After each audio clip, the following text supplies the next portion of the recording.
Welcome to INB news. Ambajipeta పోలీసులు స్వాధీనం చేసుకున్న అక్రమ మద్యాన్ని 90 లక్షల రూపాయల విలువైన మద్యం అంబాజీపేట వ్యవసాయ మార్కెట్ ఆవరణలో ధ్వంసం చేశారు. పి గన్నవరం రాజులు పోలీస్ సర్కిల్ పరిధిలోని 7 పోలీస్ స్టేషన్లలో 2019 నుండి 2025 జనవరి వరకు 258 కేసుల ద్వారా 9124 బాటిల్స్లలో నిండిన 2700 లీటర్ల మద్యాన్ని రోడ్డు రోలర్ సహాయంతో Kothapeta DSP Sunkara Muralimohan, Amalapuram assistant excise superintendent G అమరబాబుల పర్యవేక్షణలో ధ్వంసం చేశారు. కార్యక్రమంలో పి గన్నవరం రాజులు సిఐలు R Bhimaraju, T V Naresh Kumar, 7 police స్టేషన్ల ఎస్ఐలు సిబ్బంది పాల్గొన్నారు.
సార్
అందరికీ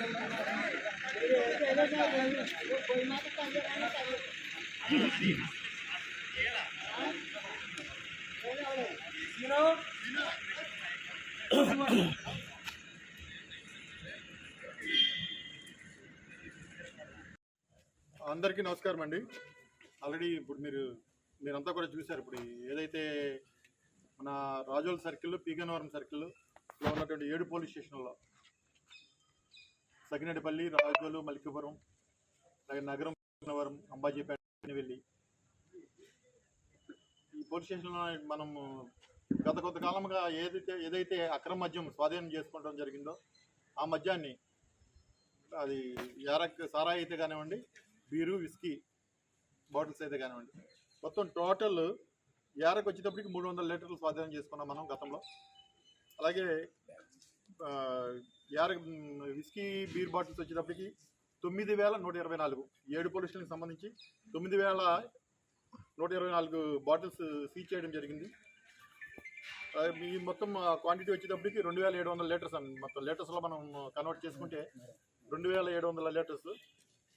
ఇదంతా కూడా 258 కేసెస్లో ఈ రాజోలు, పీగన్నవరం సర్కిల్లో ఉన్న పోలీస్ స్టేషన్ 7 పోలీస్ స్టేషన్కి సంబంధించి 258 కేసెస్లో స్వాధీనం చేసుకున్న సరుకు ఇది.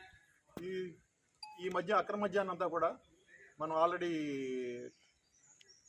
అవి కోర్టు ప్రొసీజర్ ప్రకారము, అలాగే మా కోనసీమ ఎస్పీ గౌరవ కృష్ణారావు ఐపీఎస్ గారి ఉత్తర్వుల ప్రకారము, అలాగే ఎక్సైజ్ డీసీ చైతన్య మురళి గారి వాళ్ళ ఇచ్చినటువంటి ప్రొసీడింగ్స్ ప్రకారం ఇవాళ మనం ఇక్కడ ధ్వంసం చేయడం జరిగింది. ఎవరైతే ఇక్కడ మధ్యవర్తులు ఉన్నారో వీఆర్ఓస్ వీళ్ళందరి సమక్షంలో, అలాగే నేను కొత్తపేట డిఎస్పీ, అలాగే అమలాపురం ఏఎస్, ట్రైన్ డిఎస్పీ గారు, మన పీగన్నవరం సిఐ భీమరాజు, అలాగే వాళ్ళ ఎస్ఐలు, రాజోల్ సిఐ నరేష్, మళ్ళీ వాళ్ళ ఎస్ఐలు, మళ్ళీ మా సిబ్బంది, మా పోలీస్ స్టాఫ్ అంతా కూడా ఇక్కడ పకడ్బందీగా ఎక్కడ వేరే ఏ విధమైన ఇబ్బంది లేకుండా ఒకటి మీరు చూసారు ఇప్పుడు అన్నీ పేర్చుకుని అది డిస్ట్రక్షన్ చేయడం జరిగింది. అలాగే కూడా ఏదైతే 300 చిల్లర మద్యం లీటర్స్ ఉన్నాయో అవి కూడా ఒక గొయ్యి తీసి ఆ గొత్తులో పంపడం జరిగింది. ఇదంతా ప్రొసీడింగ్ మొత్తం జరిగింది. ఇప్పుడు జరిగిన కార్యక్రమం అంతా కూడా ఒక ప్రొసీడింగ్స్ రూపంలో మనం మధ్యవర్తుల రిపోర్ట్ రాసుకున్నాం. ఇది కోర్టుకి సబ్మిట్ చేస్తాం. దీనివల్ల ఏంటంటే ఇది అక్రమ మద్యం మనకి పోలీస్ స్టేషన్ కూడా కొంచెం క్లియర్ అవడానికి ఉంటుంది. కోర్టు ప్రాసెస్ కూడా మాకు తర్వాత కేసులకి కూడా ఫర్దర్గా కేసులు క్లోజ్ చేసుకోవడానికి ఇదంతా ఉపయోగపడుతుంది. సార్ మొత్తం విలువ ఎంత సార్? మొత్తం విలువ వచ్చేటప్పటికి మొత్తం ఇప్పుడు ఇవాళ మనము సేమ్ ఇక్కడ ఈ అంబాజీపేటలో ఇప్పుడు చేసింది ఈ 2 సర్కిల్కి సంబంధించి ఇవాళ మార్నింగ్ రావులపాలెం కూడా చేసాం. అది పక్కకు పెడితే ఇది ఒకటి కూడా వర్త్ వచ్చేటప్పటికి 90 లక్షలు అండి. సుమారు 90 లక్షలు వర్త్ ఉంది. ఈ సరుకు అంతా కూడా మనం డిస్ట్రక్షన్ చేయడం జరిగింది. ప్రొసీజర్ ప్రకారం డిస్ట్రక్షన్ చేయడం జరిగింది. ఏ ఇబ్బంది లేకుండా ఎవరిని రాకుండా చూసుకుని డిస్ట్రక్షన్ చేసి 250 కేసులు ఏ సమయంలో ఎప్పుడు చెప్పాలి? అక్కడ 2019 నుంచి ఉన్నాయండి.